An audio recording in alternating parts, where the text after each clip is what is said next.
Hello everyone. In this class, we'll briefly learn about receptors.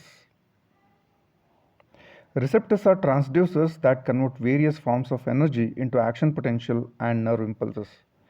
Sensory system starts with receptors. Information about various internal and external environment reaches the nervous system via various receptors. Sensory receptors may be part of neuron or specialized cell that can generate action potential in afferent neuron. Receptors, along with surrounding non-neural cells, is called sense organs. There are basically 5 types of receptors. They can be classified into mechanoreceptors, thermoreceptors, nociceptors, electromagnetic receptors, and chemoreceptors. Mechanoreceptors, where they are sensitive to mechanical compression and stretching of the receptors, and for example, tactile receptors, pacinian corpuscles, muscle spindles, Golgi tendon organ, proprioceptors, etc. Whereas thermoreceptors, they detect the changes in the warm and cold temperature in the skin. Whereas nociceptors, they detect damages occurring in the tissues like pain. Then electromagnetic receptors, for example, rods and cones. Chemoreceptors, for example, receptors of taste and smell. And carotid body and aortic body chemoreceptors, and chemoreceptors in hypothalamus, osmoreceptors in hypothalamus are the examples for chemoreceptors. These are some of the touch receptors, Raffin's endings, Merkel's discs, Pacinian corpuscles. They are sensitive to various types of touch, and Pacinian corpuscles, they are also sensitive for vibration. Even Misner's corpuscle is sensitive for touch. Free nerve endings carries different other sensation, including touch sensation, pain, temperature. Crosses and root hair plexuses, they are be useful in the detection of the movement. Some of the properties of receptors. First one is adequate stimulus. Receptors in each of these sense organs are adapted to respond to one particular form of energy at the lower threshold than the receptors respond to this form of energy, which is called as adequate stimulus. For example, touch or tactile receptors, light for uh, rods and cones. Second property is receptor or generator potential. Whatever be the strength of stimulus that excites the receptor, its immediate effect is to change the membrane electrical potential of the receptor. The receptor converts mechanical energy into electrical response called sensory transduction. Small depolarizing potential developed in receptor is called as a receptor or generator potential. It is a non-propagated local graded potential, that is, the magnitude is proportional to the strength of stimulus and it does not obey all or none law. It depolarizes the first node of Ranvier. Once the firing level reached, an action potential is developed and is propagated. If the receptor potential is great enough, the neuron fires again and again soon as it repolarizes, and it continues to fire as long as the generator potential is at threshold level of excitation. Thus, node converts graded response of receptor potential into action potential. The frequency of action potential in the sensory nerve is proportional to the strength of stimulus. Mechanism of generation of generator potential. The basic cause of receptor potential is change in membrane permeability.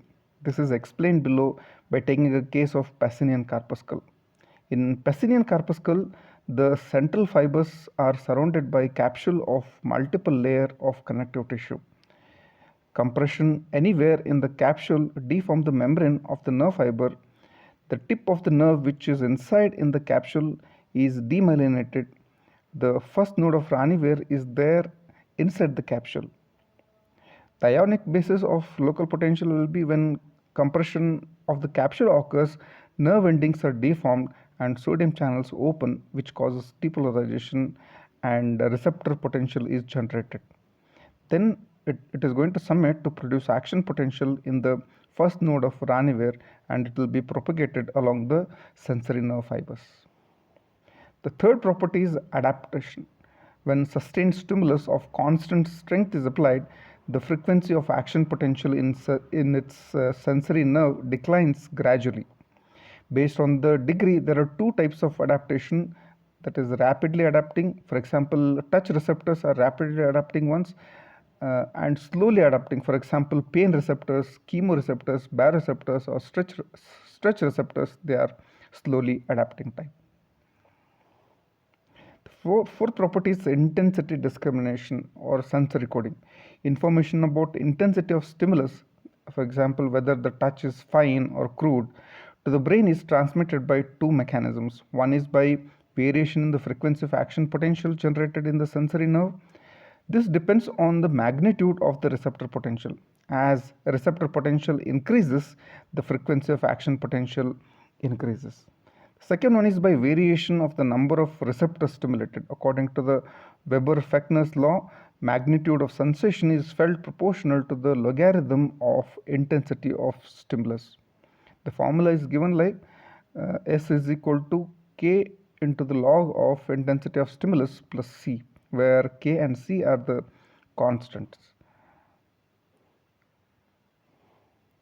The fifth law is labeled line principle. In normal course, a touch or pain or temperature receptor is connected to specific series of neurons which carry the message up to the cerebral cortex where it is interpreted.